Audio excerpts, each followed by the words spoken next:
Hello! Our vlog for today is magluto tayo ng chicken crema with rice sa Pyrex po. Ito ang chicken, ito ang potato, at ito yung mga ingredients: onion, garlic, cumin, kusbara, curry, black pepper, turmeric, and chicken spices. Tapos, i-fry muna natin tong potato. Yan. Ina-fry na natin yung potato.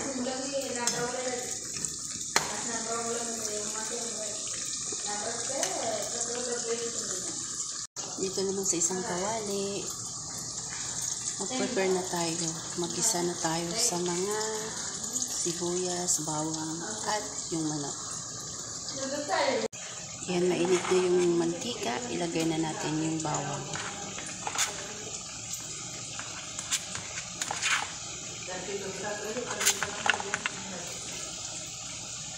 Mikos-mikos hanggang maging golden brown siya.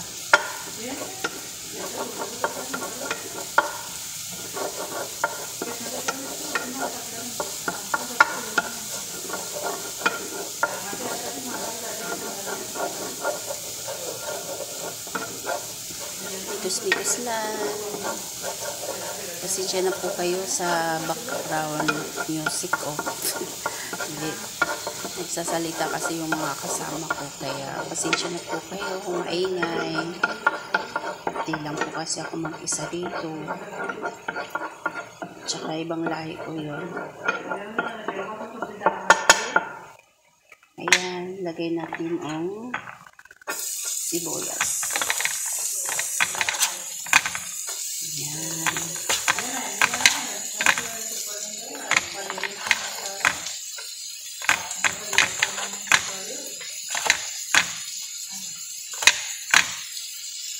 Mikos-mikos ulit.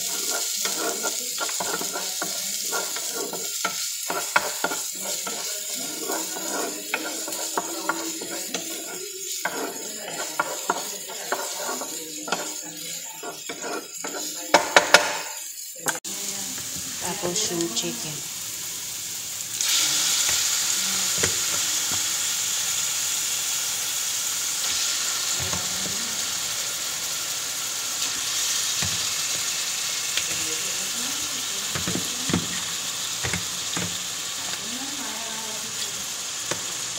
Diyan na po kayo sa paligid. Maingay po. Nagsasalita po kasi kasama ko. Ayan, mikos-mikos ulit.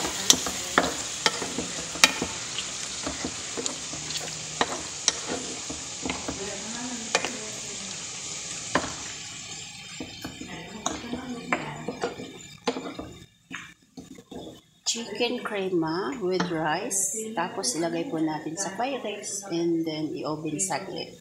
Ayan po. Nilagay ko na lahat ng spices. Tapos mikos-mikos.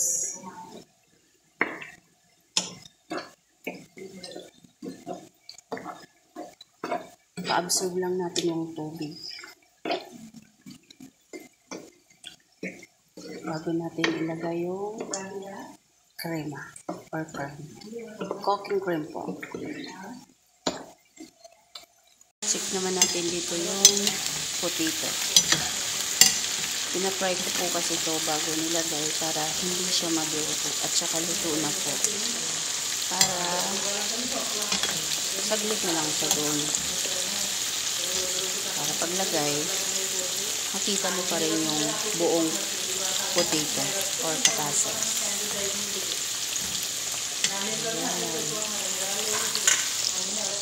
Yan po yung cream.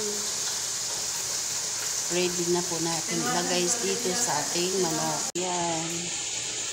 Umabsorb na po yung tubig. Kaya, ilagay na natin yung cream.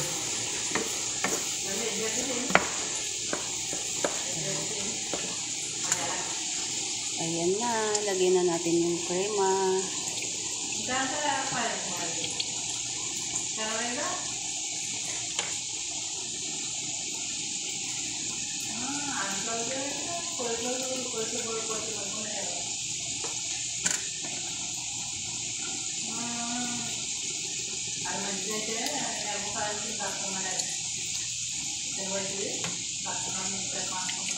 Ayan, hayaan na natin siya maluto. Mag-prepare na tayo sa ating rice.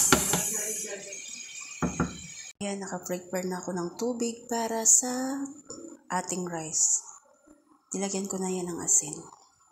Ito, kumukulo na siya. Kaya, ilagay na natin yung pinafry natin kanina ng potato. Ayan siya. Ayan. Kunting kimbot na lang po yan. Taluluto na. Yan, lapot na yung ano nyo. Cream na po yung sabaw. Ayan siya. Mikos-mikos lang. At the last one, yung asin. Ayan. Ganyan lang po kadali. Hindi ko po alam kung anong tawag dito sa luto na to. Basta, pag magluto ako nito, yung sasabihin na yung chicken crema na nilagyan ng kanin sa ibabaw, tapos konting lagay sa oven. Ganun lang. Tapos, lagyan na natin ng asin.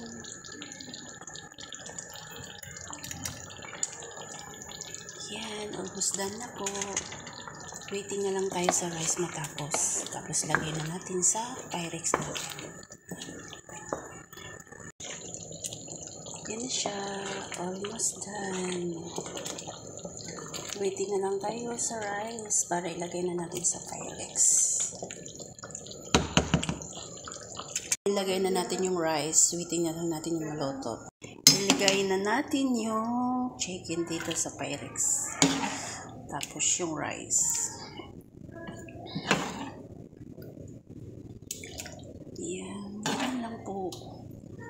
Tapos, i-oven natin. Kahit 5 minutes lang. Lagay na natin yung rice. Ayan. Yan lang po. Ganyan lang po gumawa. Simple lang po. Tapos, oven. Done. Kung bago lang po kayo sa channel ko, please click the button of subscribe and follow.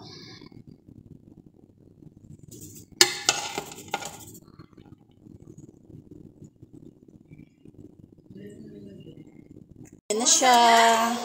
Naka-oven na. Thank you for watching.